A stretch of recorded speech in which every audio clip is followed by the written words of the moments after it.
नमस्कार, परभणी न्यूजमध्ये आपलं स्वागत करतो। मी दिलीप बनकर। पाहूया आजच्या ठळक घडामोडी। परभणी दिनांक 3 ऑगस्ट 2024 या दिवशी वैद्यकीय शिक्षण व संशोधन विभाग मुंबई यांच्या आदेशान्वये शासकीय वैद्यकीय महाविद्यालय परभणी व जिल्हा सामान्य रुग्णालय परभणी यांच्या अंतर्गत अवयवदान जनजागृती अभियान 2024 ही मोहीम राबविण्यात आली। दरवर्षी अवयवदानाचे महत्त्व संबोधित करण्यासाठी आणि अवयवदान करण्यासाठी संबंधित गैरसमज दूर करण्यासाठी जनजागृती अभियान राबविण्यात येते। हा दिवस लोकांना मृत्यूनंतर त्यांचे निरोगी अवयवदान देण्यासाठी प्रोत्साहित करत असतो।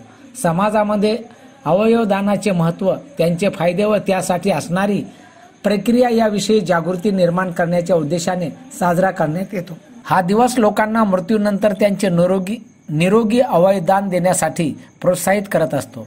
समाजामध्ये अवयवदानाचे महत्त्व, त्यांचे फायदे व त्यासाठी असणारी प्रक्रिया याविषयी जागृती निर्माण करण्याच्या उद्देशाने साजरा करण्यात येतो। या मोहिमेला 11 जुलैला सुरुवात झाली। त्या अंतर्गत रांगोळी स्पर्धा, पोस्टर स्पर्धा, निबंध स्पर्धा, कविता स्पर्धा व वक्तृत्व स्पर्धा इत्यादी आयोजित केल्या होत्या। या स्पर्धेमध्ये सर्व MBBS विद्यार्थी व शासकीय नर्सिंग महाविद्यालय येथील विद्यार्थी, परिचारिका, परिसेविका यांनी उत्साहाने सहभाग घेतला। दिनांक 3 ऑगस्ट 2024 रोजी अवयवदानाचे जनजागृती अभियान रॅली राबविण्यात आली। ही मोहीम शासकीय वैद्यकीय महाविद्यालय परभणी व जिल्हा सामान्य रुग्णालय परभणी यांच्या अंतर्गत राबविण्यात आली।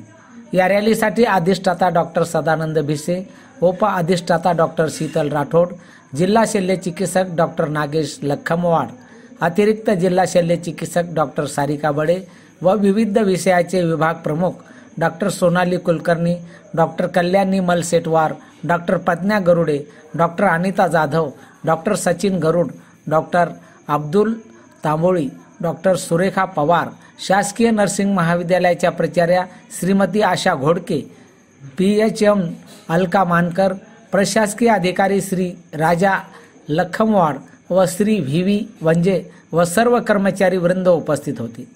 ही मोहीम यशस्वीरित्या राबविण्यासाठी शासकीय वैद्यकीय महाविद्यालय परभणी येथील जन औषध वैद्यकशास्त्र विभागातील doctor Sonali Kulkarni, doctor Anil Soni, doctor Haribhau Gaikwad, doctor Poonam Dambare व डॉक्टर गोविंद पावडे यांनी प्रयत्न केले। या वेगवेगळ्या स्पर्धेमधील विजेत्यांना माननीय अधिष्ठाता व जिल्हा शल्य चिकित्सक यांच्या हस्ते प्रमाणपत्र वितरित करण्यात आले। परभणी न्यूजच्या वतीने घेतलेला हा वृत्तांत। अवयवदान रॅली जी आहे ते आपलं अवयवदान हे श्रेष्ठ दान आहे आणि आपल्या सर्वसामान्यांमध्ये अवयवदानाची जनजागृती व्हावी ह्यासाठी ही अवयवदानाची रॅली काढलेली आहे। तसेच मागील बऱ्याच दिवसापासून आपण अवयवदानासाठी जनजागृती होण्यासाठी बरेचसे प्रोग्राम कंडक्ट केले, जसे निबंध स्पर्धा, रांगोळी स्पर्धा, कविता वाचन, अशा बऱ्याच माध्यमातून आपण जनजागृती करण्याचा प्रयत्न केलेला आहे आणि जास्तीत जास्त प्रमाणात अवयवदान हवे, जेणेकरून मृत झाल्यानंतरही त्या व्यक्तीचे अवयव जे आहे ते दुसऱ्या व्यक्तीच्या वापरात येते, त्याच्यासाठी महत्त्वाचं आहे। आज आपण गेल्या 15 दिवसापासून अवयवदानसाठी आपण जे काही प्रोग्राम राबवलेले आहेत ते शासकीय वैद्यकीय महाविद्यालय आणि सामान्य रुग्णालय परभणीच्या वतीनं आपण सगळे प्रोग्राम राबवलेले आहेत। आज रॅली काढून आपण जनजागरण केलेले आहेत। या मागचा एकच उद्देश आहे की सर्वांनी आपल्या मृत्यूनंतर अवयवदान करावे, जेणेकरून आपल्या नंतरही आपले अवयव दुसऱ्याच्या कामी येतील। त्यामुळे अवयवदान सर्वांनी करावे। धन्यवाद। आणि याचबरोबर हे बातमीपत्र संपलं। पुन्हा भेटूया पुढील बातमीपत्रात। शहरातील ताज्या घडामोडी जाणून घेण्यासाठी पाहत रहा परभणी न्यूज।